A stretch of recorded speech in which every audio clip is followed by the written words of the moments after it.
Well, we did it again. We really are a glutton for punishment. Let me show you.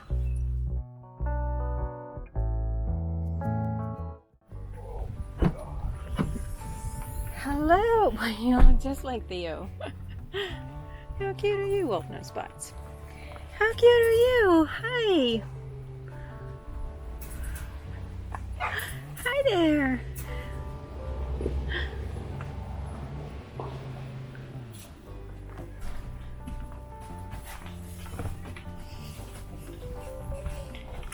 There. Look at that. All this room you have. Well, what she said was she put you in, she must have meant Z. Unzipped kale. We will just call you Kale.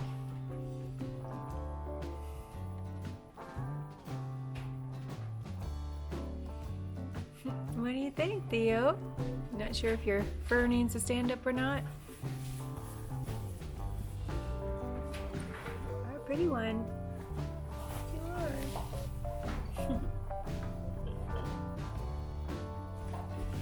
Check that out. That pretty white stripe. That is so unique. I have not seen one with a white stripe like that.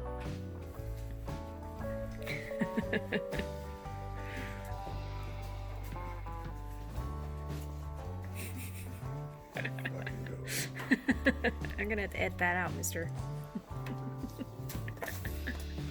Oh, that's so cute.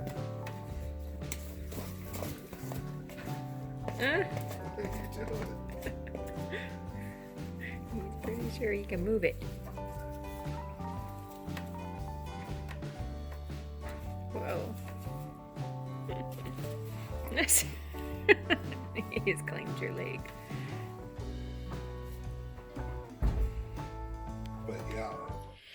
All right, so the new addition has had a day and a night to kind of settle in and acclimate. So I showed you just a little glimpse of when he arrived, and now I will show you a full update on our new buckling that we've added to the farm. So let's go take a look and see how he's doing this morning.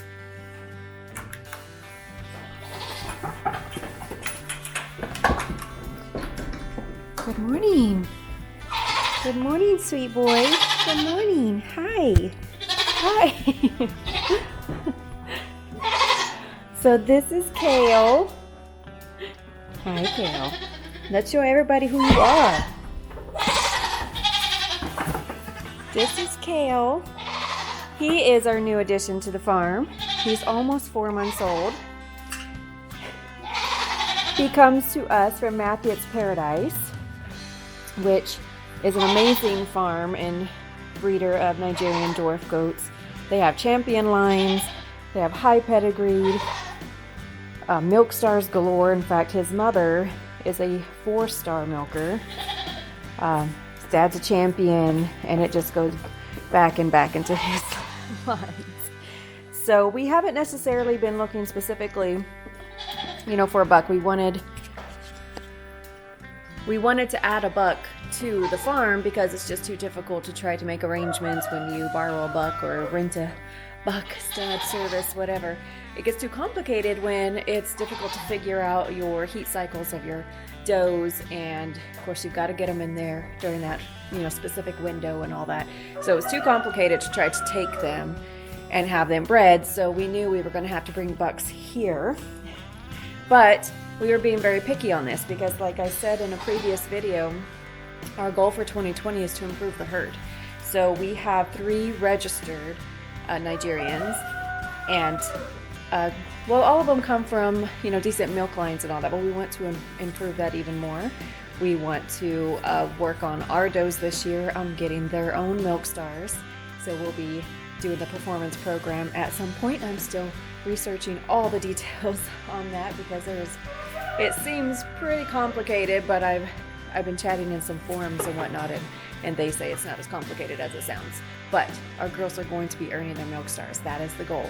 And then he will just add even more to that. So when they're bred and they're babies, of course, he's already a star B buck for those that don't know, that means there's milk stars on his side. And you want a buck that comes from good milk lines because it's the buck that sends those traits over to your does when they're bred. So yeah, we were being very picky. So he happened to, I just stumbled across him actually. And of course, as you also know in the goat world, that when you find something that's highly pedigreed and whatever, you got to act fast because they don't stick around. They get sold very quickly. So we saw him, chatted with the owners of that farm, and then picked him up the very next day. So we're very excited to have him here. And like everything, we do things spontaneously all the time. Like I said, we are a glutton for punishment because we do the thing and then we have the repercussions of, well, now we've got to build this or that and you know, whatever it is we have to create for that thing. So I told you in the last video, our next steps was to build out the pen and the fencing over here. But actually, now that we have a buck and he can't be with the girls, we've got Theo in with him because Theo is our wether. So he is going to be his buddy. So now, yeah, we got to build a buck pen. We got to get fencing up. We got to actually build a shelter. And then part of that shelter is also going to be a dual purpose chicken coop on it. They're not going to share the space. The chicken coop will have its own area, but it will be part of the same building. There'll be a wall in between. So while we're, building one, we might as well build both because we want to get the roosters moved over there because they're being annoying and the hens need a break. But we do want to run chickens in two separate areas of the property as well. So anyway, so that's the plan now is we've got to get a shelter built,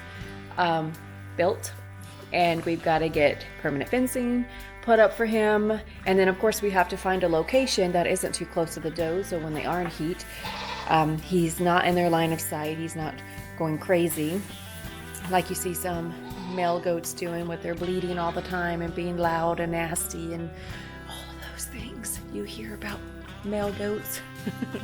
Well, I guess we'll be dealing with those soon enough. But yeah, so we got to find the perfect space. So I may walk out there here real quick and just kind of show you where we're thinking of mapping it out. So let's do that.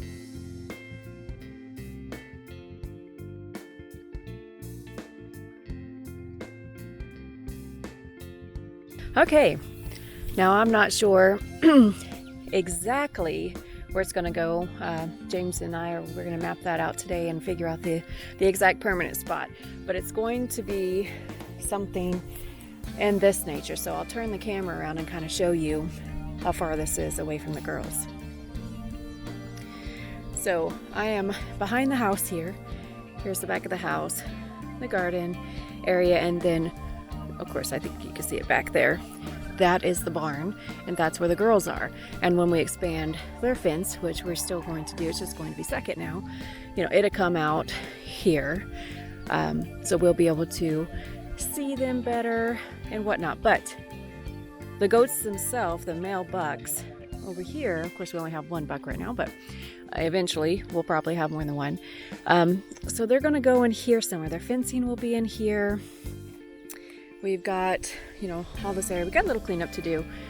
But this is probably going to be the best area for them. They'll have some grazing here. They'll have a nice little paddock area for themselves. So somewhere over here, close enough where we could keep an eye on them and they're safe and they'll be secured at night, but far enough away from the females that hopefully, they're not being overly loud and obnoxious and all the things you hear about bucks. In fact, we originally never wanted any bucks because of all those horror stories that we've heard. But honestly, when you are trying to, do a herd of registered goats and you've got a breeding program and things like that, it just makes more sense to have a buck on the property. So things just get so much easier that way. But anyway, that's our plans for now. So I am very excited about it. He is such a cute little boy. Of course, he won't be little for much longer. He's about to turn 4 months old just in a couple days. But yeah, so that's a new addition to the farm. New baby for now, and a big buck at some point who will hopefully share all his wonderful genetics with our girls, and they will have some pretty stellar babies. that is the plan. So next kidding season will be extremely interesting to see because he is gold. He has a white stripe down his back with a little black tip on it. I've never seen coloring like that. It almost looks like he's got a little chamois in his genetics somewhere, so he's mostly gold. And then of course when mixed with Daisy, who is black, and Cookie, who is gold and white, and then we have a chamois, should make for some interesting color options. But let's get back over here. I'll give you one more glimpse of him and we'll wrap this video up. But I don't know if the camera's picking it up, but see that white stripe down his back? Isn't that cute? You okay? But yeah, he's a little doll.